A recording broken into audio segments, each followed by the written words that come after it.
సైరం శాస్త్రి గారు స్టార్ట్ చేయండి sir. Okay, అందరికీ నమస్కారం. ఓం నమో భగవతే రుద్రాయ. సో మనం 6వ అనువాకంలో మొదటి మంత్రంలో ఉన్నాము. ఆంజనేయ గారి గురించి ఆల్రెడీ మనం 2 మాటలు మాట్లాడుకున్నాము. యాదృచ్ఛికంగా ఆ ఏరియా నుంచి వచ్చినటువంటి పత్తి యాత్ర సభ్యులంతా పుట్టపర్తిలో నిన్న మొన్న ఈ 2 రోజులు ఉండి ఇవాళ్ళే మళ్ళీ వాళ్ళ ప్రాంతాలకి వాళ్ళు వెళ్తూ ఉండొచ్చు. సో సోదరుడు లక్ష్మణుడు చెప్పినట్టుగా స్వామికి దగ్గర దూరం అనేది ఎప్పుడు ఉండదు. ఈ దగ్గర దూరం అనే మాట వచ్చింది అదే మాదిరి లక్ష్మణ తన అనుభవంలో విఠలరావు సంగతి, ఆంజనేయ గారి సంగతి, ఇద్దరి సంగతి తెలిసి ఆ పిల్లల్ని ఆ మాదిరిగా ఆ మార్గంలో వెరీ రేర్ సార్. అంత ఆ పిల్లలకి నిజంగా ఆ పాఠశాలకు ఆయన రాడు సార్, రానీయుడు. నాకు తెలుసు అదే. You are right. అవును. అంటే సో ఆ దృష్టాంతాన్ని అది భగవంతుడి పరంగా ఎట్లా ఉంటుంది, ప్రాక్టికల్గా ఎట్లా అనుభవం, ప్రాక్టికల్గా ఈ హాస్పిటల్కి వచ్చిన కొత్తలో ఎట్లా అనుభవం వచ్చిందో ఒకటి షేర్ చేస్తాను. యాక్చువల్గా జరిగిన సంఘటన, that you can understand it. అంటే భగవంతుడి యొక్క తత్వం ఎంత సూక్ష్మంగా ఉంటుంది. షిరిడి అవతారంలో మనకి ఏం చూపించారు, ఈ అవతారంలో స్వామి దాన్ని ఎట్లా కంటిన్యూ చేశారు. కాబట్టి మన జీవితంలో నమ్మకం యొక్క ప్రాధాన్యత, భగవంతుడికి దగ్గరేయడానికి మనం కావాల్సిన మన ప్రయత్నం మానసికంగా, శారీరకంగా, సామాజికంగా ఎట్లా చేయాలి అనే అన్వయం అవుతుంది. దానికోసం ఆ సంఘటన చెప్తాను. దాన్నే ప్రజెంట్గా మనం ఏ మంత్రం అయితే చెప్పుకుంటున్నామో ఈ జ్యేష్ఠ కనిష్ట అన్న పదమైనటువంటి అన్వయంగా కూడా మనం చెప్పుకోవచ్చు. అందుకని కొంచెం డీవియేషన్ అయినా ఆ జరిగిన సంఘటన చెప్పి తర్వాత ఈ మంత్రంలోకి వస్తాను. సార్, ఈ 2 పదాలు గత వారం రోజులు బట్టి ఎన్నిసార్లు వచ్చినాయి మా సత్సంగాలు అనుకోకుండా. జ్యేష్ఠ కనిష్ట సార్ ఒక 100 టైమ్స్ వచ్చినాయి సార్ ఈ 2 పదాలు ఇప్పటికి. అంటే మేము కావాలని రుద్రున్న పోట్ల సిచ్యువేషన్ వచ్చేటప్పటికి ఆకాశము, భూమి, సూర్యు అట్లాగా అన్వయం అనమాట. 2 రకాలు మనం కనబడటం అనమాట. Exactly that is true. అదే నిత్య జీవితంలోకి రుద్రం ఎంత పార్ట్ అండ్ పార్సల్ గా మన శరీరంలో రక్తంలాగా శరీరంలో ఎంత ఇన్వాల్వ్ అయి ఉంటుంది అనేది మనం అనుభవంలోకి మెల్లిమెల్లిగా తెచ్చుకుంటున్నాం. అది భగవంతుడి దయ. సో 2007 నేను రిటైర్ కాగానే స్వామి అనుగ్రహంతో హాస్పిటల్కి వచ్చి చేరాను. నేను వచ్చేటప్పటికి ఏ జాబ్ అయితే నాకు ఇద్దాం అనుకున్నారో అది రెడీగా లేకపోవటం, దానికి ఇంకెవరో ఏదో సిఫార్సు, దాని మీద ఇంకెవరో ఆక్యుపై చేయటం. ఆయన నన్ను అడిగినప్పుడు set any job is okay. నేను ఆయనతో అన్న మాట ఆయనకి ఏమనిపించిందో కూడా పాపం director, any job right from director to peon anything is okay అని చెప్పాను ఆయనకి. దాంతో ఆయన కొంచెం మీరు కంగు తిని ఎదురుకుండా SRB ఒకటి ఓపెన్ చేస్తున్నారు. సో దాన్ని యాక్సెప్ట్ చేయమన్నారు. యాక్సెప్ట్ చేసి అది కంటిన్యూ అవుతుంది. 2007 మధ్యలో నేను చేరినాక 2008లో స్టాఫ్ క్యాంటీన్ ఒకటి ఓపెన్ చేస్తున్నారు. ఎంత చిన్నది ఓపెన్ చేసినా స్వామిని ఇన్వైట్ చేయటం, స్వామి రావటం అనేది సాంప్రదాయం. అది ఆ మాదిరిగా వస్తూ ఉన్నారు. స్వామి దగ్గరికి పోయి ఇన్వైట్ చేశారు. సో స్వామి వస్తానని చెప్పారు. హాస్పిటల్ క్యాంటీన్ ఓపెన్ చేసేదానికి స్వామి వస్తున్నప్పుడు వీళ్ళకి పెద్ద ప్రతిబంధకం ఏమనిపించింది, SRB అంటే స్క్రీనింగ్ అండ్ రిజిస్ట్రేషన్ బ్లాక్. అంటే కొత్తగా ఏ రోజు పేషెంట్స్ ఆ రోజు మొట్టమొదటి అక్కడికి వచ్చి అక్కడ రికార్డ్ అయ్యి రిజిస్ట్రేషన్ అయినాక అందులో ఎవరినైతే పర్మిట్ చేస్తామో వాళ్ళు మాత్రమే హాస్పిటల్ లోపలికి పోవాలి, మిగతా వాళ్ళంతా బయటకు వెళ్ళిపోవాలి. దాదాపు ఆ రోజుల్లో 1000 మంది వచ్చేవాళ్ళు. ఈ 1000 మందికి మినిమం 1000 మంది అటెండెంట్స్, కొన్ని సందర్భాల్లో కొంతమంది ఎక్కువ. So that is the normal crowd available there in that small room, in that hall. దాని కెపాసిటీ 200, 300 పట్టే అవకాశం ఉంటుంది. ఇది కెపాసిటీ. ఇంతమంది రోజు వచ్చిపోతూ ఉంటారు. That is the background.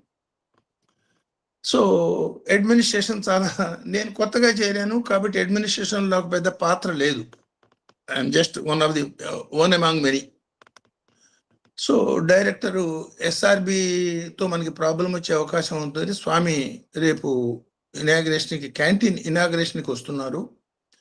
Canteen ఇనాగ్రేషన్కి వస్తున్నారు కాబట్టి మనం ఏం చేస్తే బాగుంటుందని వాళ్ళు డిసైడ్ చేసుకుని ఎస్ఆర్బిని క్లోజ్ చేద్దాం ఒకరోజు అని డిసైడ్ చేసుకున్నారు. ఆ మాట నాకు ఇన్ఫార్మ్ చేసేదానికి ఆ మీటింగ్లోకి నన్ను పిలిచారు. మీటింగ్లోకి నన్ను పిలిచే ఒక director, I mean other all so called important people are also, అందరూ ఉన్నారు. నేను కూడా పిలిచారు, కూర్చున్నాను.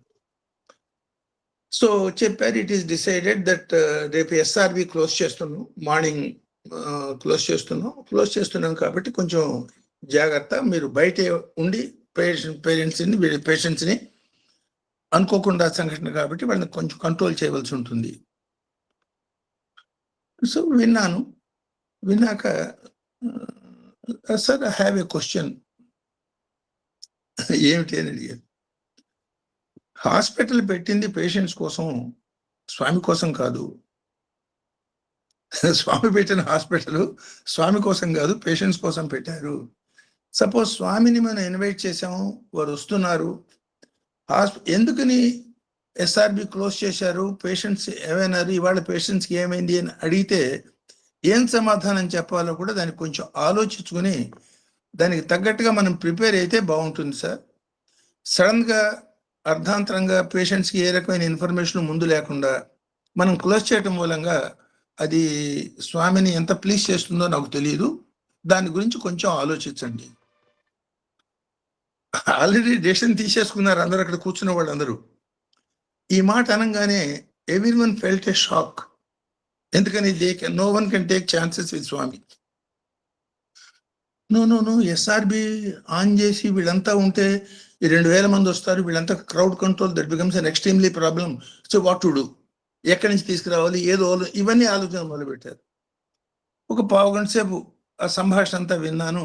మళ్ళీ ఇంకొక మాట చెప్పాను, మీరు ఎస్ఆర్బి గురించి ఆలోచిస్తున్నారు కదా, ఎస్ఆర్బికి ఒక 2,000 మంది వస్తారు, 1000 మంది పేషెంట్స్, 1000 మంది అటెండర్స్ వస్తారు.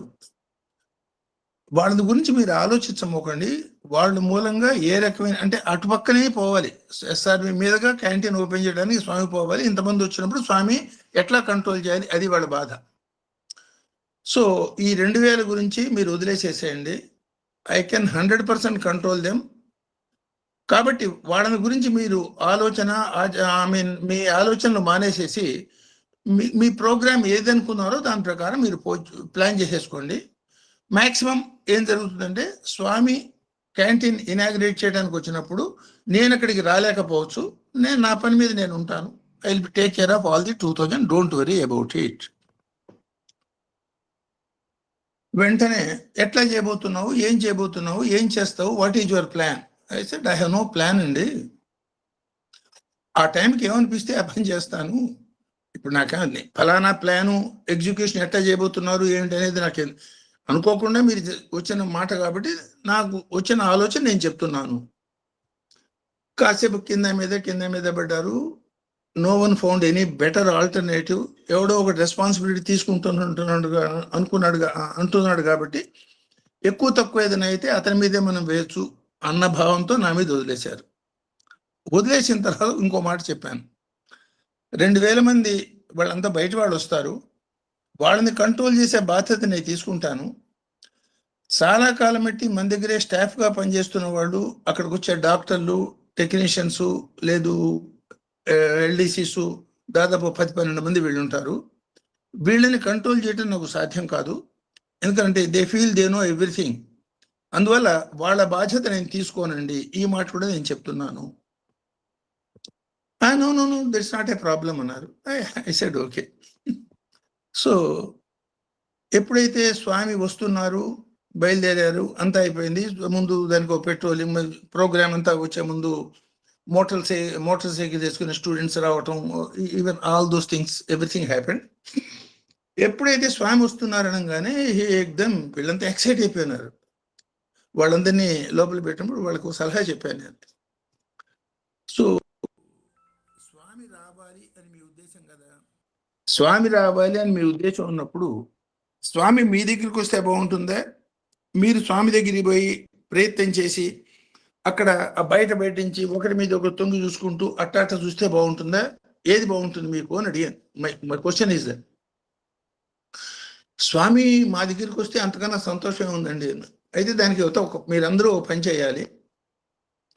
అన్ఫార్చునేట్గా నాకు ఈ భజనలు పాడటం ఎక్కువగా రాదు. మీలో పాటలు పాడటం చేతైన వాళ్ళు మనస్ఫూర్తిగా త్రికరణ శుద్ధిగా మనసు పెట్టి స్వామి వచ్చే సందర్భంలో ఇట్టించే పోతారు కాబట్టి మీకు ఎంతవరకు మనస్ఫూర్తిగా పాడగలుగుతారో మనసు పెట్టి పాటలు మీరు పాడండి. పాడుతున్నప్పుడు స్వామి ఈ రోజులోనే పోవాలి, ఆ బయట పోతున్నప్పుడు ఇక్కడ ఆటోమేటిక్గా పాటలు మనస్ఫూర్తిగా పాడుతున్నప్పుడు దీన్ని వదిలిపెట్టి స్వామి లోపలికి పోడు అని వాళ్ళకు ఒక కథ చెప్పాను. ఏమిటా కథ? షిరిడి అవతారంలో అంతకితం ఓ సందర్భంలో మనం ఇక్కడ చెప్పుకుని ఉన్నాం, ఊరికి గుర్తు కోసం చెప్తున్నా. స్వామితో పాటు భోజనం చేద్దామని ఒక పండితుడు చాలా కాలం బట్టి ప్రయత్నం చేస్తున్నారు. అల్టిమేట్గా ఫైనల్లీ ఈ గాట్ ఎన్ ఆపర్చునిటీ. ఆ రోజు మసీదులో ఆ భోజనం చేసే సందర్భంలో స్వామి పక్కన 2 3 4 మామూలుగా రెగ్యులర్గా ఉండేవాళ్ళు. ఆ తర్వాత ఈ పండితుడు అందరికీ ఈ భోజనాలు అవన్నీ సర్వ్ చేయటం అంతా అయిపోయింది.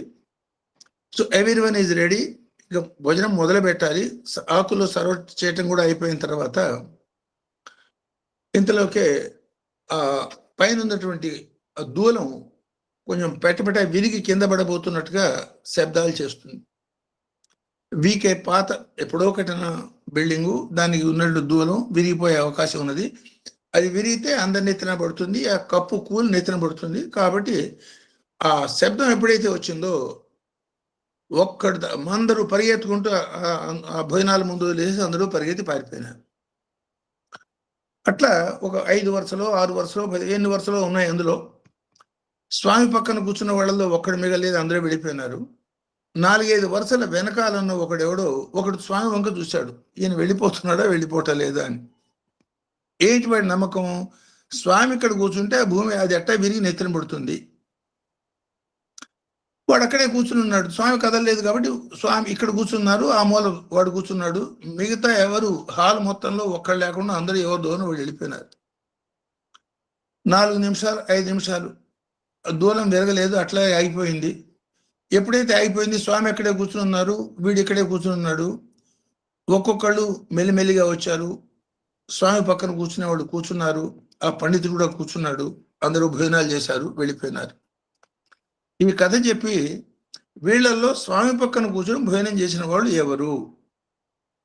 అట్లాగే ఈ కథ గుర్తుపెట్టుకుని మీరు మనస్ఫూర్తిగా పాటలు పాడండి. స్వామి మీ పాటలు కనుక ఆకర్షితులైనారా ఆటోమేటిక్గా ముందు ఇక్కడికి వచ్చి మన బ్లెస్ చేసి దర్శనం ఇచ్చి తర్వాతే అక్కడికి పోతారు. సో ఇంకేం పాటలు మొదలు పెట్టారు, పాటలు నడుస్తున్నాయి. సరే అనుకున్న ప్రకారం ఇక్కడ భజన టైం అయిపోగానే మంగళహారతి మందిరంలో మంగళహారతి కాగానే స్వామి బయలుదేరి వచ్చేస్తున్నారు అని ఈ పెట్రోలింగ్ ట్రూప్ మోటార్ సైకిల్స్ మీద వాళ్ళు వచ్చారు. ఆ తర్వాత స్వామి పంపించిన సందేశం ఏమిటంటే, మీరు మంగళహారతి ఇచ్చేసి దాన్ని క్లోజ్ చేసేసేయండి, నేను తర్వాత వస్తాను. సో ఆ ప్రోగ్రామ్ ఆటోమేటిక్గా క్యాంటీన్ ఓపెనింగ్కి మంగళహారతి ఇచ్చేశారు. మంగళహారతి చేసిన సాయంత్రం ఈ కొత్త సేవాదలు, అప్పటిదాకా ఉన్న సేవాదలు దాదాపు 100 మంది 200 మంది 150-200 మంది ఉంటారు. ఈ కొత్త వాళ్ళు పాత వాళ్ళు అప్పటిదాకా ఉన్న వాళ్ళు వెళ్ళిపోవాలి, కొత్త వాళ్ళు రావాలి. సో పాత వాళ్ళు ఇంకా వెళ్ళిపోలేదు, కొత్త వాళ్ళు వచ్చారు. వాళ్ళందరికీ బ్రీఫింగ్ ఇచ్చి వాళ్ళందరినీ మొత్తం 300 మంది సేవాదలు అయిపోయినారు. 300-350 మంది సేవాదలు ఉంటారు. అందరూ ఉన్న సందర్భంలో స్వామి దగ్గర నుంచి మెసేజ్, నేను వస్తున్నాను. అది సాయంత్రం పూట క్రౌడ్ ఏమి ఉండదు, ఎస్ఆర్బి మొత్తం క్లోజ్ అయిపోతుంది. సార్ అప్పటి నుంచి ఇదే ట్రెడిషన్ సార్. మీరు మా రాజా చెప్పారు, మీరు హాస్పిటల్కి వచ్చిన సేవాదాలు కొత్త వాళ్ళకి ఇంట్రడక్షన్ అప్పటి నుంచి మొదలా సార్? 2008 నుంచి అప్పుడు మట్టి చెప్తాను. మధ్యలో ఇంటర్ఫేర్ అంటే మీరు నాకు ఆపుతారు సార్, మీతో మాట్లాడుతున్నా ఎవరితో మాట్లాడుతాను సార్? అప్పుడు మట్టి రాజా ప్రత్యక్ష రాజా చెప్పాడు, ఈ శ్రీనివాసన్ మా దగ్గర కమలా శ్రీనివాస్ అని చెప్తుంటారు అనమాట. So this started in the 2008 కొత్త వాళ్ళకి మీరు 2007 ఛార్జ్ తీసుకోగానే మొదలు పెట్టాను. ఇప్పుడు నేను యువతకి రాగానే దాన్ని బంద్ చేసేసారు మళ్ళీ. అదేమిటో అదే మనకి కారణాలు మనకి తెలియవు, కొన్ని జరుగుతాయి అట్లా. సరే, ఈ 300 మంది సేవాదులు ఉన్నప్పుడు స్వామి వచ్చారు, ఆ ప్రోగ్రామ్ అయింది. సో అందరూ సేవాదులంతా కూడా లైన్లలో నుంచుని they could enjoy the Swami's darshan very very closely. Swami inaugurate చేశారు, వెళ్ళిపోయినారు. అంటే స్వామిని మనస్ఫూర్తిగా మనం పిలిచినప్పుడు రాకుండా ఉండటం అనేది ఉండదు అనే నమ్మకంతో మనం చేయటమే ముఖ్యం.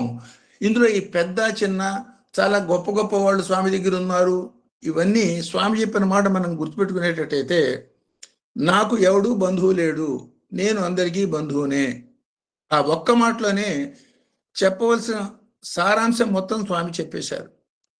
ఈ జ్యేష్ఠ కనిష్ట అనే మంత్రం మనం చెప్పుకోవటంలో కూడా ఈ జ్యేష్ఠ కనిష్ట అనేది ప్రాపంచిక సంబంధమైనటువంటి ద్వంద్వాలకి సంకేతం. అంతకుముందు చెప్పిన ద్వంద్వాలు కనుక మనం చూసేటట్టయితే భవాయచ, రుద్రాయచ, శర్వాయచ, పశుపతియచ దైవపరమైనటువంటి ద్వంద్వాలు చెప్పారు. అంటే భగవత్ సంబంధమైన ద్వంద్వాల్లోనే నేను అతీతుడిగా ఉంటాను. అట్లాగని కేవలం భగవంతుడికి మాత్రమే ఈ ద్వంద్వాన్ని లిమిట్ చేయమోకండి. అత్యంత సూక్ష్మాతి సూక్ష్మమైనటువంటి సాధారణ మానవపరమైన, జంతుపరమైన, పుట్టుకపరమైన, ఇంకా చాలా ఊహించడానికి వీలైన చిన్న చిన్న ద్వంద్వాల్లో కూడా వాటన్నిటికీ అతీతంగా ఉండటం అనేది భగవంతుడి యొక్క లక్షణంగా గుర్తించి దానికి తగ్గట్టుగా మీరు కనుక మెలిగేటట్టయితే ఆటోమేటిక్గా నేను మీకు దగ్గరవుతాను. షిరిడి అవతారంలో ఎన్నో సందర్భాల్లో చెప్పిన మాట మనకు గుర్తు చేసుకోవచ్చు. నేను నీ హృదయంలో నుండి అన్ని నడిపిస్తున్నాను. ఏమిటి దాని అర్థం చెప్పండి? అంటే మనలో ఉన్నటువంటి ప్రాణశక్తి, చైతన్యం, వ్యక్త చైతన్యం ఏదైతే ఉందో దాని గురించి స్వామి చెప్తున్నారు. ఈ వ్యక్త చైతన్యం, విశ్వ చైతన్యం, ఈ రెండు ఒకటేను అని మనం చెప్పుకోవటం, అనుభవంలోకి తెచ్చుకోవటమే ఎంటైర్ రుద్రం యొక్క సారాంశం. కాబట్టి అసలు ఆ భావన, ఆ బలమైనటువంటి నమ్మకం మనకు లేనప్పుడు మనం దానిలో ముందుకే పోలేం. అనేక రకాలుగా ఒకే ఒక సత్యాన్ని మనం చెప్పుకోవటంలో ఉద్దేశం 10 రకాల కొక్కాలు ఉన్నప్పుడు ఏదో కొక్కానికి ఆ బకెట్, బావిలో ఉన్న బకెట్ తగులుకుని పైకి లేవబడుతుంది అనే ఉద్దేశంతో చెప్పుకోవటమే తప్ప ఉన్నది ఒకే ఒకటి. ఎన్నిసార్లు చెప్పుకున్నా దాన్నే అనేక రకాలుగా తిరగేసి బోలేసి మనం చెప్పుకోవటం, రకరకాలుగా చెప్పుకోవటం ఉంటుంది అనే భావంతో ఈ రుద్ర మంత్రాన్ని మనం అర్థం చేసుకునేటట్టయితే ఈ రెండిటికి అతీతమైనటువంటి ఏకత్వం మనకి బోధపడుతుంది. సో అట ఈ ఆంజనేయ నిజంగా ఆయన ఆంజనేయుడు లాంటి వాడు. భగవంతుని పూర్తిగా నమ్మి, పూర్తిగా సంపూర్ణమైనటువంటి అవతారము, ఆ అవతారానికి నేను దగ్గరైనాను అన్న భావంతో ఆయన జీవితాన్ని గడిపి ఆయన టైం వచ్చినప్పుడు ఆయన వెళ్ళిపోవడం జరిగింది. జాతస్యోహి ధ్రువో మరణం, తప్పదు అందరికీ. కానీ ఏ మాదిరిగా వ్యక్తి జీవించాడు అనేదే మనకు ముఖ్యం. కాబట్టి తగ్గ విధానంగా మనందరి జీవితాన్ని పవిత్రం చేస్తున్న స్వామి సరైనటువంటి స్ఫూర్తినిచ్చి ఏ గమ్యానికి మనల్ని చేర్చాలో ఆ గమ్యానికి చేరుస్తారు అన్న దృఢమైనటువంటి నమ్మకంతో మన ప్రయాణాన్ని సాగిద్దాం. సో అందరికీ నమస్కారం. ఇప్పుడు మంత్రానికి వద్దాం. సో ఈ అనువాకంలో ఈ జ్యేష్ఠ కనిష్టాపరమైనటువంటి మంత్రాన్ని, ఈ మంత్రాలకి అధిష్టాన దేవత అయినటువంటి జటాధర ఆనంద తాండవ నృత్యం చేస్తున్న ఆ పరంగా అన్వయం చేసుకున్నాం ఆల్రెడీ. దానికి పరంగా మనం చెప్పుకున్న మాట ఏమిటి? సంపూర్ణమైనటువంటి సమర్థత, ఆ సమర్థతతో పాటు సమయానుకూలంగా ఆ శాసకత్వం, ఎట్లా సమర్థత, శాసకత్వం ఈ రెండింటినీ కూడా సమన్వయం చేసుకుంటూ జీవితాన్ని గడపటం మూలంగా, అంటే మన శరీరంలో అనేక రకాల శక్తులు ఉన్నాయి. ఈ శక్తుల్ని సమన్వయం చేసుకుంటూ దృఢమైనటువంటి నిశ్చయంతో మనం పొందవలసిన గమ్యానికి పొందేదానికి ఈ జ్యేష్ఠ కనిష్టాల మీద ఆధారపడకుండా ఈ రెండిటికి అతీతమైనటువంటి రెండిటికి ఆధారభూతమైనటువంటి మూలతత్వానికి పొమ్మన్నట్టుగా దీన్ని మనం అర్థం చేసుకోవచ్చు. సో మామూలు పరంగా మనం ఆలోచించినా కూడా జ్యేష్ఠ అనే మాటని మనం నిత్యం ఉపయోగించే పితృకార్యాల్లో కూడా పితృ, పితామహ, ప్రపితామహ వరకు 3 తరాల వరకు చెప్పి ఆ మూడో తరంగానే జ్యోతిర్మయత్వమైనటువంటి భావంతో వదిలేసేస్తాం. మనం 3 తరాలే మనకు ఉన్నాయని కాదు, కొన్ని వేల తరాలు ఉండొచ్చు. సో ఇమ్మీడియట్ తండ్రిని పితృ అంటాం, ఆ తండ్రి యొక్క తండ్రి పితామహ అంటాం, ఆ తండ్రి యొక్క తాతని ప్రపితామహ అంటాం. అంతకన్నా ముందు చెప్పాలంటే వాళ్ళని వృద్ధ పితామహ అనే పదంతో బ్రహ్మ దాకా వృద్ధ పితామహ అనే పేరుతో చెప్తూ ఉంటాం. సపోజ్ ఈ వృద్ధ పితామహ అనే మాట మనం చెప్పేటట్టయితే మనందరికీ తెలుసు సృష్టికర్తకి ఆధారం విష్ణుమూర్తిని, విష్ణుమూర్తికి ఆధారం శివుడని, ఆ శివుడికి ఆధారం కాలస్వరూపం అని, కాలానికి ఆధారం సదాశివత్వం మహాశూన్యం అని. కాబట్టి ఆ పరంగా మనం ఆలోచించినా సరే ఈ జ్యేష్ఠ అనే తత్వాన్ని, అంటే పంచభూతాత్మకమైనటువంటి ప్రకృతి దాకా, అంటే పంచబ్రహ్మపరంగా కనుక ఈ జ్యేష్ఠ కనిష్ట తత్వాన్ని అన్వయం చేసుకునేటట్టయితే అన్నిటికీ ఆధారభూతమైనటువంటి జ్యేష్ఠ తత్వాన్ని సదాశివ తత్వంగాను, అన్నిటికైనా కనిష్ట తత్వాన్ని సృష్టికర్త అయినటువంటి బ్రహ్మగాను మనం అన్వయం చేసుకోవచ్చు. అంటే సదాశివ తత్వం అన్నిటికీ జ్యేష్ఠమైన, మన సృష్టికి కారణం, మన కర్మలనుసారంగా మన సృష్టికి కారణం సృష్టికర్త అయినటువంటి బ్రహ్మ. కాబట్టి మనకి ఆధారభూతమైన దాన్ని మనం బేస్గా తీసుకొని మనం ముందుకు పోయే ప్రయత్నం చేయండి. అంటే నేల విడిచి సాము చేయకు అనే మాట సామెతగా మనకి చెప్తూ ఉంటారు. సో మనం ఏ స్థాయిలో ఉన్నామో తెలుసుకుని ఆ స్థాయి నుంచి నెక్స్ట్ లెవెల్కి పోయేదానికి, ఆ పై లెవెల్కి పోయేదానికి క్లాస్ 1, 2, 3, 4, 5 ఎట్లా మెట్టుమెట్టుగా పైకి పోతామో ఆ మాదిరిగా క్రమ పురోగతికై క్రమ పద్ధతిలో మీ ఏ గమ్యాన్ని అయితే, ఏ లక్ష్యాన్ని అయితే పెట్టుకున్నారో ఆ లక్ష్య సాధన వైపు మెల్లిమెల్లిగా అడుగులు వేసుకుంటూ పోండి. దీనికి స్వామి చెప్పిన మాట కనుక మనం ఆలోచించేటట్టయితే రామస్య అయినం రామాయణం అన్నారు. రాముడు చేసినట్టుగా మనం చేయటమే, రాముడు చెప్పినట్టుగా మనం చేయటమే, అదే అసలు సిసలైన రామాయణం యొక్క పారాయణ తప్ప రామాయణంలో సుందరకాండ నేను 10 సార్లు పారాయణ చేశాను, 40 సార్లు పారాయణ చేశాను అనేది కాదు.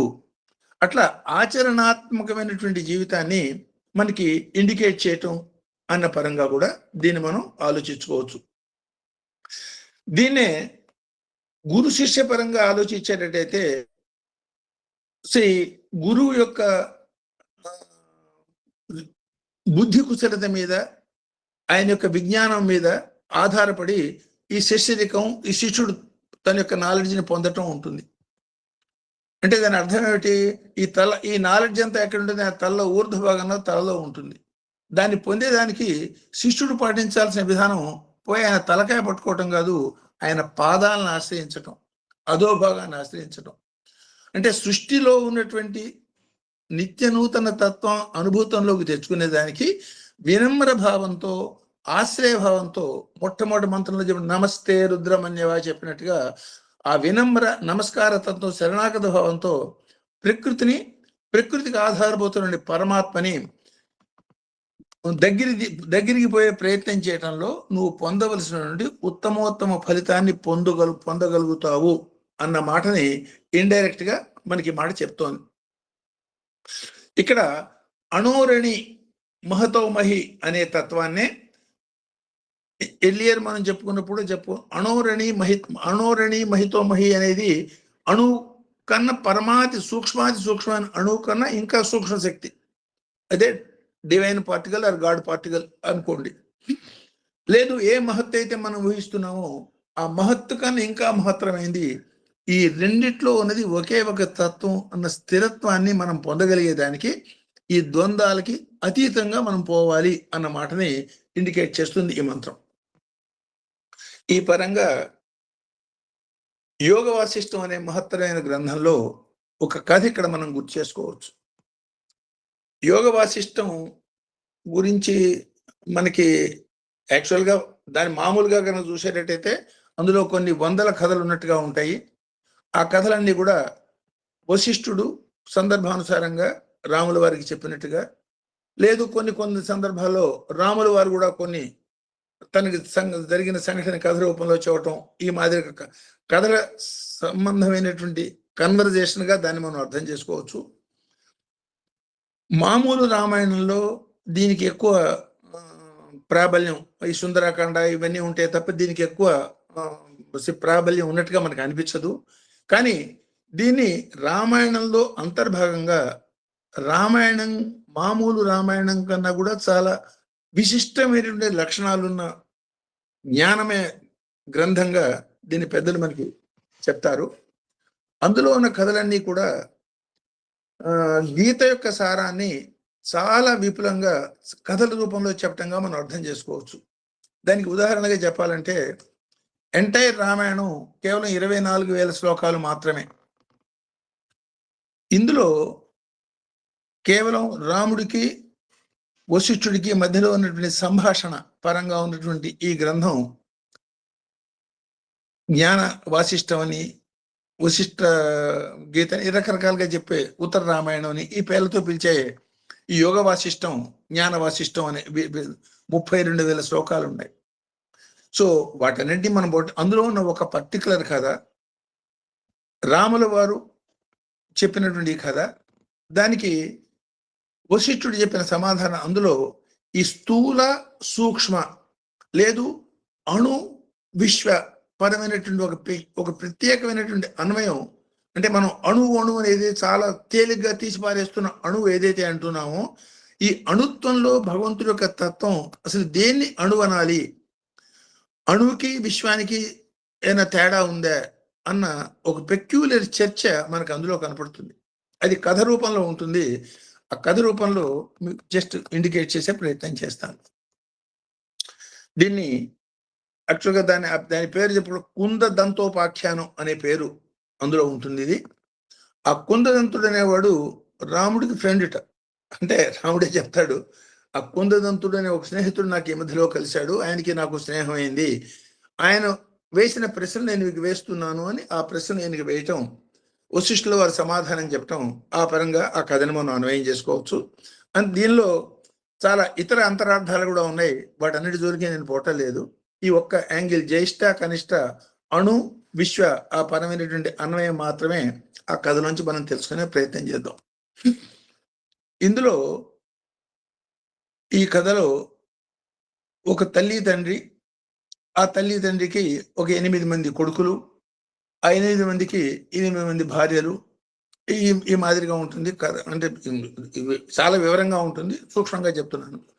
ఈ 8 మంది వాళ్ళలో వాళ్ళు జరిగిన సంభాషణ మూలంగా ఒక తీవ్రమైనటువంటి సంకల్పంతో ప్రతివాడు కూడా ఈ ప్రపంచానికి మొత్తానికి నేను రాజు కావాలి, అంటే విశ్వం మొత్తానికి తను చక్రవర్తి కావాలి, మామూలు రాజు కాదు, విశ్వం మొత్తానికి చక్రవర్తి కావాలి.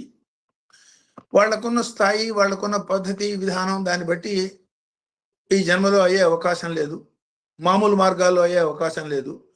కాబట్టి ఈ ఒకే ఒక మార్గం ఏమిటి అంటే తపస్సు చేసి భగవంతుని మెప్పించి వర రూపంలో ఆ ఫలాన్ని పొందుదాము అనే ఉద్దేశంతో ఈ 8 మంది తపస్సుకు బయలుదేరుతారు. వాళ్ళ పద్ధతుల్లో వాళ్ళు కొంతమంది ఒక జాగాలో ఇంకో తపస్సు చేసుకుంటూ పోతూ ఉంటారు. తపస్సుకు పోతారు, వాళ్ళు తపస్సు మొదలు పెడతారు. ఈ కుందదంతుడు అనే ఒక బ్రహ్మచారి, ఆయన కూడా కొంత వైరాగ్య భావనాది కలిగి ఏముంది ప్రపంచంలోనూ విశ్వం ఇదంతా మిథ్య అన్న భావంతో మహానుభావులు ఎవరన్నా దొరుకుతారు, వాళ్ళని సేవ చేసుకుని పొందవలసిన జ్ఞానం పొందుదా అనే ఉద్దేశంతో ఆయన అడవికి వస్తాడు. అడవికి వచ్చేటప్పటికి ఒక వృద్ధ తపస్వి, దాదాపు 70-80 ఏళ్ల వయసు ఉంటుంది, ఒక వృద్ధ తపస్వి పైనుంచి కిందకి తాడుతో వేళ్లాడి తీసుకుని, చెట్టు కొమ్మ నుంచి పైనుంచి కిందకి వేళ్లాడి తీసుకుని తపో దీక్షలో ఉంటాడు, సమాధి స్థితిలో ఉంటాడు. ఆయన చూడంగానే ఈయనకి చాలా ముచ్చటేస్తుంది. ఆయనకి శస్త్రీకరణ చేద్దామనే ఉద్దేశంతో అక్కడే కూర్చుని ఆయన కళ్ళు తెరిచేదాకా వెయిట్ చేస్తే, ఆయన కళ్ళు తెరిచినాక ఇద్దరికి సంభాషణ ఆయన ఓపెన్గా చెప్తారు. అబద్ధం చెప్పే అలవాటు లేని రోజులు అవి.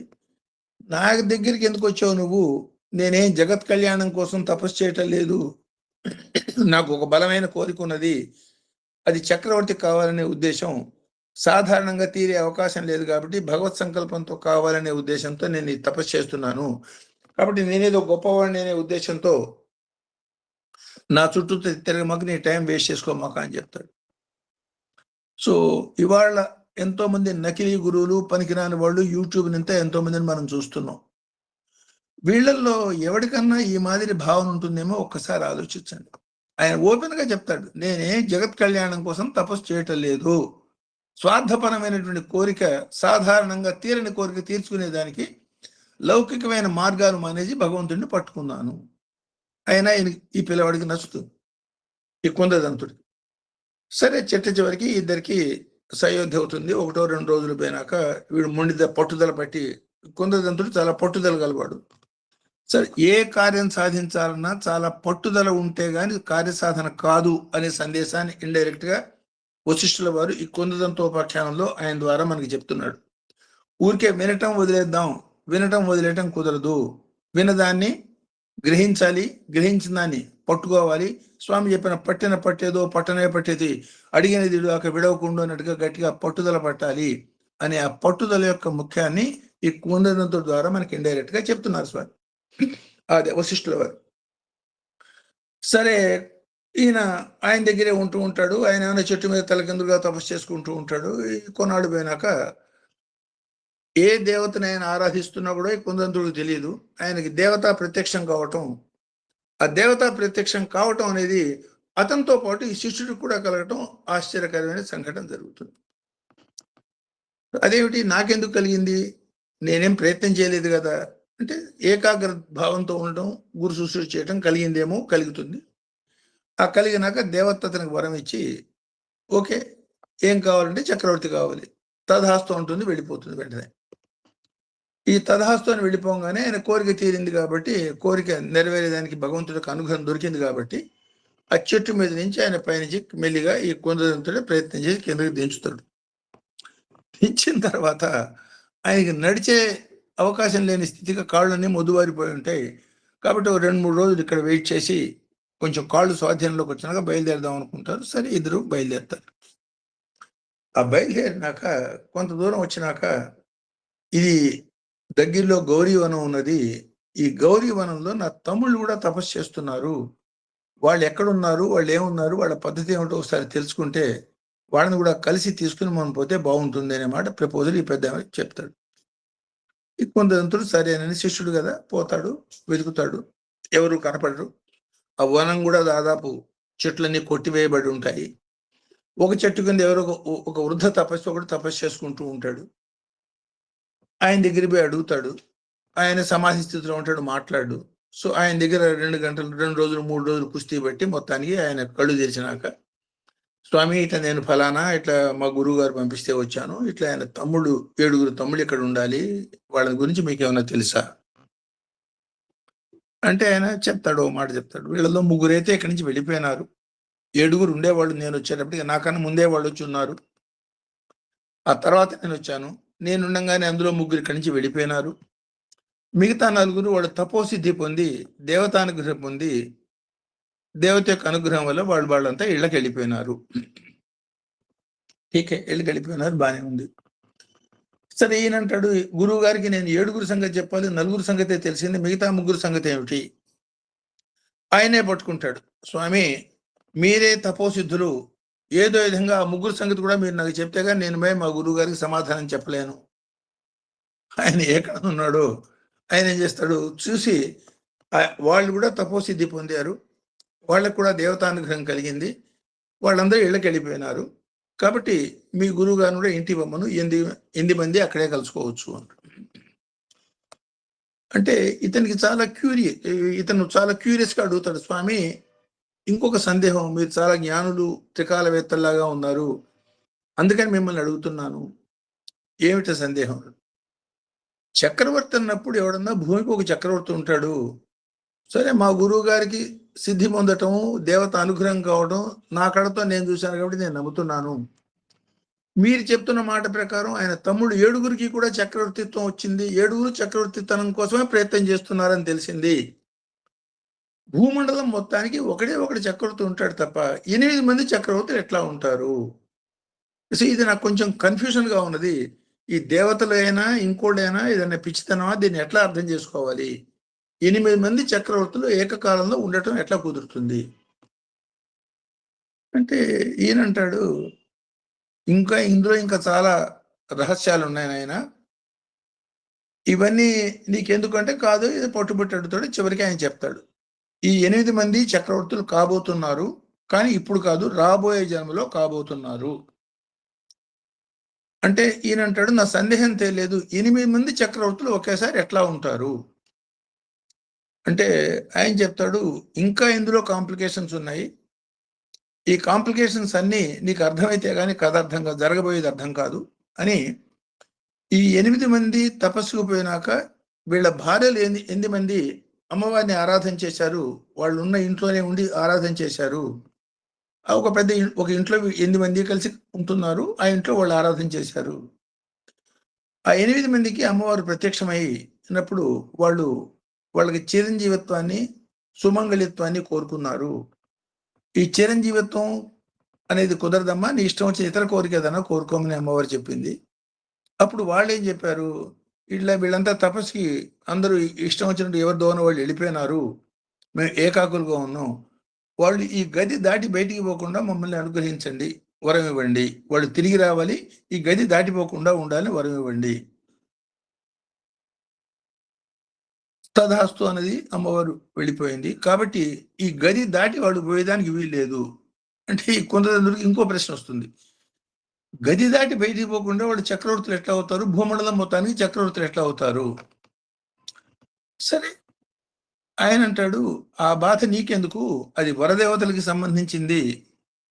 ఈ కథ ఇంతటితో కూడా అయిపోలేదు. ఈ 8 మంది యొక్క తల్లిదండ్రులు వాళ్ళు తీర్థయాత్రలకి పోయినారు, కొడుకులంతా వెళ్ళిపోయినారని మనసులో బాధ కొద్దీ ఆ తీర్థయాత్రకు పోతున్నప్పుడు వాళ్ళ వల్ల కొంత ఇబ్బంది కలిగిన ఒక ఋషి, నీ కొడుకులు ఇట్లా పోయినారనే ఉద్దేశంతో మీరు తీర్థయాత్రకు వచ్చారు, ఈ తీర్థయాత్రకు వచ్చి కూడా తీసుకోవాల్సిన జాగ్రత్తలు తీసుకోకుండా మాకు ఇబ్బంది కలిగించారు, కాబట్టి మీ కొడుకులు ఏ ప్రయత్నం మీద పోతున్నారో వాళ్ళ ప్రయత్నం విఫలమై వాళ్ళు ఏ కోరుతారో వాళ్ళకి వ్యతిరేకం జరుగుతుంది అని శాపం ఇస్తాడు. కాబట్టి వీళ్ళకి చక్రవర్తులు కావాలనే కోరికతో వీళ్ళంతా పోతున్నారు, కానీ చక్రవర్తులు కాకుండా పోయేటట్టుగా, ముష్టివాళ్ళు అయ్యేటట్టుగా వీళ్ళకి ఒక శాపం, అంటే దానికి వ్యతిరేకం, చక్రవర్తిత్వానికి వ్యతిరేకం, అడుగు తింటూ పోయే విధానంగా శాపం పొందిన స్థితి కూడా ఒకటి ఉన్నది. ఇవన్నీ పై జన్మలో జరగబోయేవి అని చెప్తాడు. సరే, నిజమే, వీళ్ళు వెయిట్ చేస్తాడు. ఆ వెయిట్ చేసినాక ఆయన ఇంకో మాట ఏం చెప్తాడు, ఇప్పుడు నేను ఏం చెప్పినా నీకు ఇవన్నీ నీకు అర్థం కావు, వాళ్ళని నువ్వు పరిశీలించి వాళ్ళతో పాటు ఉండి నువ్వు పోయి వాళ్ళు రాజు అయిపోయినాక, చక్రవర్తిత్వం పొందినాక నువ్వు నీ దోవన వాళ్ళ చక్రవర్తి కావడం చూసి నువ్వు ఇంటికి పోదాం అని అనుకుంటూ వాళ్ళ వెంట పోతున్నావు, అది కూడా నీకు సాధ్యం కాదు. వాళ్ళు కొద్ది కాలంలోనే ఈ శరీరాలు సాధిస్తారు. కాకపోతే నీకు సందేహం తీరకుండా ఉండేదానికి నేను ఎంతవరకు అయితే చెప్పాను, నేను చెప్పిన విషయాలు పోను, మిగతా విషయాల్ని నువ్వు రాబోయే రామావతారం రాబోతోంది, ఆ రామావతారంలో రాముడికి వశిష్ఠుడికి మధ్యలో సంభాషణ జరుగుతుంది, నీకు రాముడికి స్నేహం కలుగుతుంది, నీ ద్వారా రాముడి ద్వారా నీ ప్రశ్న వశిష్ఠుడికి అడగబడుతుంది, ఆ వశిష్ఠుడు చెప్పిన కథలో నీ సందేహం తీరిపోతుంది అని కూడా చెప్పాట. అంటే 2-3 జన్మల పరంగా ఈ కథ సాగుతుంది అనమాట. సో ఫైనల్గా ఈ వరదేవతలు వాళ్ళ లెక్క ప్రకారం ఈ జన్మాంతరాన్ని వాళ్ళకి చక్రవర్తులు చేయాలి, శాపదేవతలు ఏమన్నా వాళ్ళని అడుక్కు తినేవాళ్ళు చేయాలి. ఈ ఇద్దరి మధ్యలో క్లాష్ వస్తుంది. ఈ ఇద్దరు ఆధారభూతం ఎవడంటే సృష్టికర్త బ్రహ్మ దగ్గరికి పోతారు. ఆయన ఏం చెప్తాడు, మీలో ఎవరు ఎక్కువ బలంగా ఉందంటే మీలో మీరు తీర్చుకొని నా దాకా ఎందుకు వచ్చారు, మీలో మీరు తీర్చుకొని ఎవరు ఎక్కువ బలమయ్యేటట్టయితే వాళ్ళు ఆ పని చేయండి, వాళ్ళు డామినేట్ చేస్తారు, రెండో వాళ్ళు పోతారు. ఇందులో ఒక అంతరార్థాన్ని మనం తెలుసుకోవాల్సిన అంతరార్థం ఏమిటంటే, ఈ కథలో స్వామి మనని అనేక రకాలుగా పుణ్యకర్మలు చేయండి, సేవలు చేయండి, చేతైంది చేయండి, ఎంతవరకు సమాజ సేవ, ఇవన్నీ చేయటంలో ఈ కర్మల యొక్క బలం కనుక చాలా ఎక్కువ అయ్యేటట్టయితే అంత క్రితం చేసిన పాపకర్మలు బలహీనమైపోయి వాటిని దూరం చేస్తాయి అనే మాటని ఇండైరెక్ట్ గా వశిష్ఠుల వారు, రాముల వారు, అంటే మంచి కర్మ ఎందుకు చేయాలి అంటే అల్టిమేట్ గా రాముల వారి చేత ధర్మ సంస్థాపన కోసం సిద్ధం చేసేదానికి ఆయన చెప్పిన ఈ సంఘటనలు. కాబట్టి ఈ సుకర్మ యొక్క ప్రాధాన్యత ఈ అవతారంలో స్వామి మనకి ఎందుకు ఈ సేవా సంస్థలు అది ఏర్పాటు చేశారు, మన చేత ఇవన్నీ చేయిస్తున్నారు అనే పరమైనటువంటి అన్వయాన్ని అంతరార్థంగా మనం అన్వయం చేసుకోవచ్చు. యాక్చువల్గా ఇంకొక మాట కూడా ఇక్కడ మీకు చెప్పాలి. ఈ సంభాషణ అంతా కూడా రాముల వారు 14 సంవత్సరాల వయసులో భగవాన్ సత్యసాయి బాబా తన అవతారిగా డిక్లేర్ చేసుకున్నారు. ఎందుకని ఈ ఉన్నటువంటి స్థితి ఇది. ఆయన 14 సంవత్సరంలో ఆయన కలిగిన ఆయన మనసులో కలిగిన భావన ఏమిటంటే రాముల వారికి ఇదంతా జగత్తంతా మిథ్య, దీనిలోకి వచ్చి నేను చేయాల్సింది ఏమిటి, దేనికోసం ఈ తాపత్రయం అన్న భావంతో నిర్లిప్తంగా ప్రపంచం వైపు చాలా నిర్లిప్తంగా ఉండటం మొదలుపెట్టాట. ఆ సందర్భంలోనే వశిష్ఠ మహర్షిని ఈయన్ని తీసుకుపోయేదానికి విశ్వామిత్ర మహర్షి తన యాగం కోసం వీళ్ళని తీసుకుపోయేదానికి రావటం, ఆ యాగం కోసం విశ్వామిత్రుడు రాగానే దశరథుల వారు భయపడటం, ఆయన వశిష్ఠుడు ఆయన సమాధానపరచటం, ఇదే కథ మనకు కనపడుతుంది. కానీ ఆ పర్టికులర్ టైంలో జరిగిన సంఘటనలో రాముల వారు నిర్లిప్తంగా ఉండడానికి రాముల వారిని రమ్మంటే సేవకులు వచ్చి ఆయన చాలా నిర్లిప్తంగా ప్రపంచం మీద ఏమాత్రం వ్యామోహం లేకుండా దేనికి అంటకుండా పట్టకుండా ఉంటున్నారు. గత కొద్ది కాలం బట్టి ఆ మాదిరిగానే ఉన్నారు. కాబట్టి పిలిస్తే వస్తారో రారో అన్నమాట చెప్తారు. సరే గురువు గారు పిలిచారని చెప్తే ఆయన రావటము. అప్పుడు రాముడికి వశిష్ఠుడికి మధ్యలో కొన్ని రోజుల పాటు జరిగిన సంభాషణ. ఆ కొన్ని రోజుల పాటు జరిగిన సంభాషణే ఈ 32,000 శ్లోకాల గ్రంథం. ఎంటైర్ రామాయణం మొత్తం 24,000 శ్లోకాల గ్రంథమే. సో అందులో ఒక పర్టికులర్ కథ ఇది. అంటే రాముల వారు వచ్చిన అవసరం ఏమిటంటే ధర్మ ప్రతిష్టాపన చేయాలి, ఈ రాజ్యాన్ని మళ్ళీ వ్యస్తీకరణ చేయాలి, ఈ సరైనటువంటి విధి విధానాలతో రాజ్యపాలన వగేరాలని జరగాల్సిన అవసరం ఉన్నది. కాబట్టి ఆయన వచ్చాడు. ఆ పని చేయకుండా కర్తవ్యత విమూఢత అంటే ఏం చేయాలి ఏం చేయకూడదన్న వీటన్నిటికీ అతీతంగా వెళ్ళిపోదాం అనేది కరెక్ట్ కాదు. ఎందుకు ఈ మాట మనం ఇక్కడ చెప్పుకుంటున్నాం అంటే పాటికి 10 సార్లు అనేక రకాల ద్వంద్వాలు విశ్వమంతా ఉన్నాయి. మనకి ద్వంద్వాలు లక్ష్యం కాదు, ద్వంద్వాతీతులు లక్ష్యం అనే మాట చెప్పుకుంటున్నాం. ఆ ద్వంద్వాతీత స్థితి మనం పోగలిగేదానికి ఈ ద్వంద్వాల్లో చెడుని వదిలిపెట్టి మంచిని స్వీకరించి చివరికి మంచిని కూడా వదిలిపెట్టి దానికి అతీతంగా పోయే క్రమ మార్గంలోనే పోవాలి తప్ప ఇవాళ నుంచి నాకు దీనికి సంబంధం లేదు అని ఒకసారి అనుకుని కూర్చోవటంతో సరిపోదు అన్న ప్రాక్టికల్ వేదాంతం మనకు అవసరం.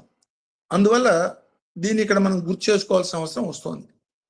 సరే చివరికి ఈ శాపదేవతలు వరదేవతలు ఇద్దరు ఒకరినొకరు పరీక్ష చేసుకుని ఆ పరీక్ష చేసుకోవటంలో శాపదేవతల యొక్క బలహీనత వరదేవతల యొక్క బలం ఈ రెండు తెలిసినాక శాపదేవతలు తప్పుకొని వెళ్ళిపోతాయి. అప్పుడు వరదేవతల్లో మళ్ళీ ఇంకో ప్రాబ్లం వస్తుంది. 8 మంది చక్రవర్తులు కావాలి. 8 మంది చక్రవర్తులు కావాలన్నప్పుడు ఒకే ఒక భూమండలంలో 8 మంది చక్రవర్తులు ఎట్లా అవుతారు? మళ్ళీ బ్రహ్మ గారి దగ్గరికి పోతారు. దానికి ఆయన చెప్పేది ఏమిటి, ఇది కూడా ఒక పెద్ద సమస్యనా?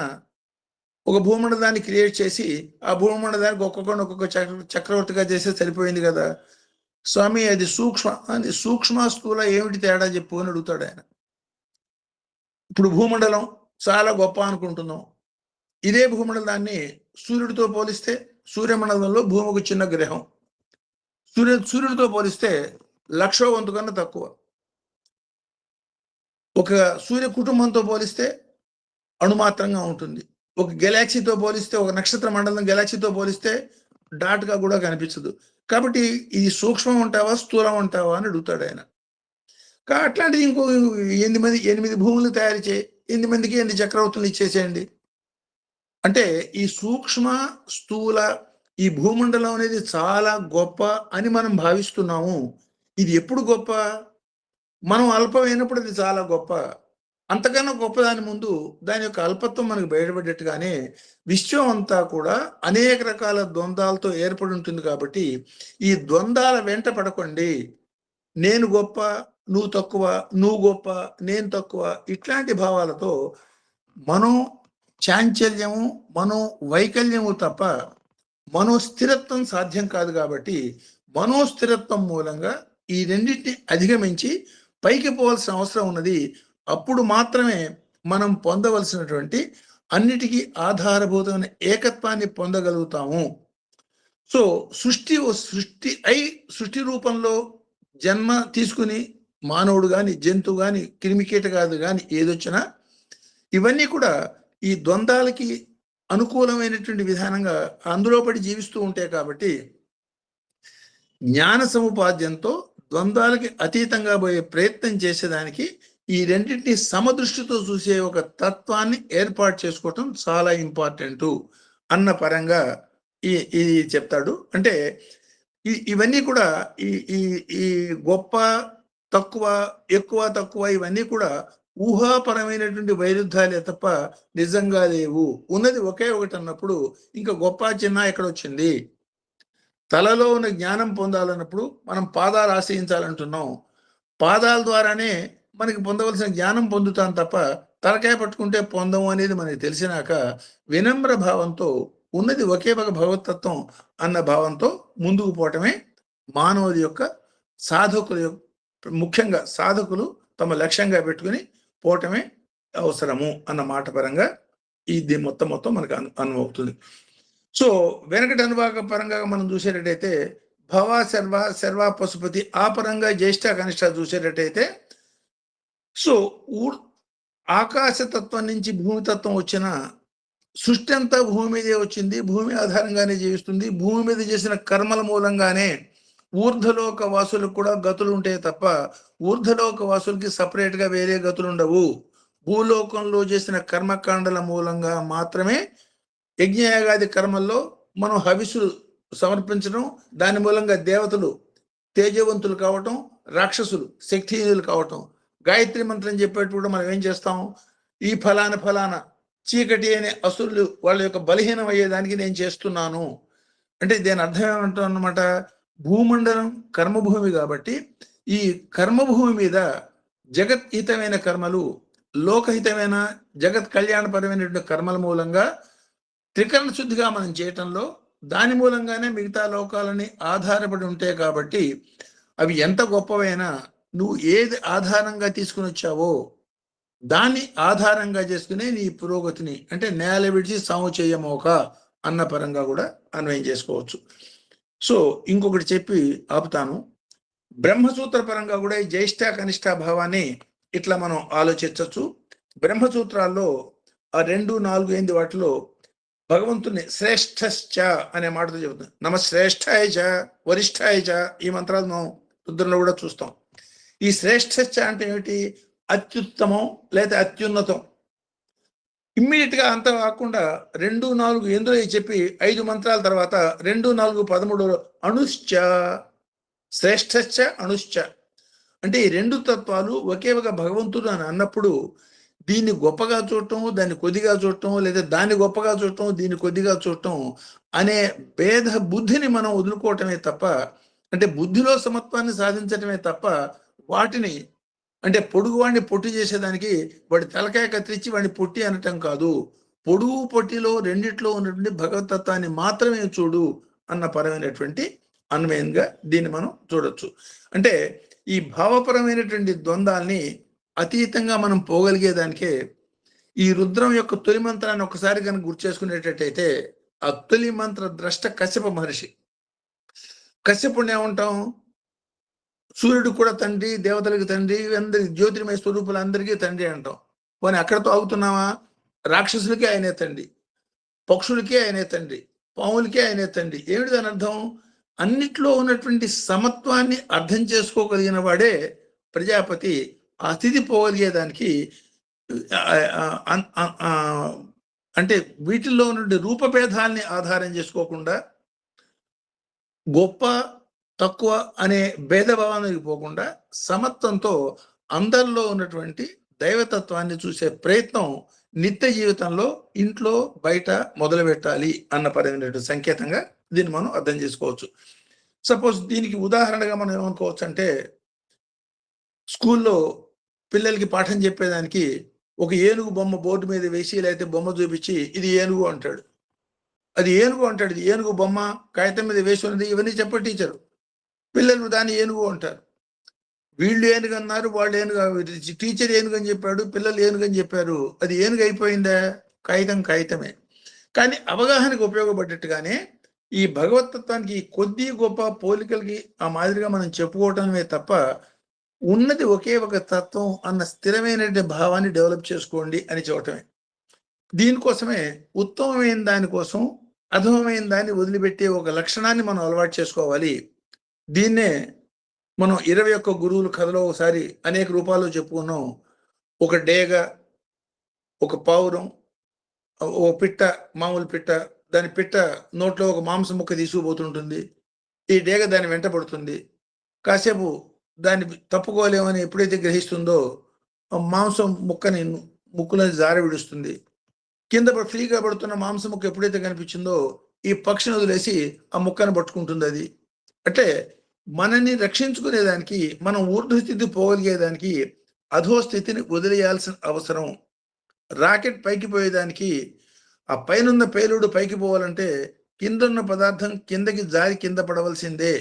ఆ తత్వంగా శరీరం జారి కింద పడే లోపలే మనం పొందవలసిన ఫలితాన్ని పొందగలిగేదానికి ప్రయత్నపరంగా వీటిని మనం అన్వయించుకోవాలి.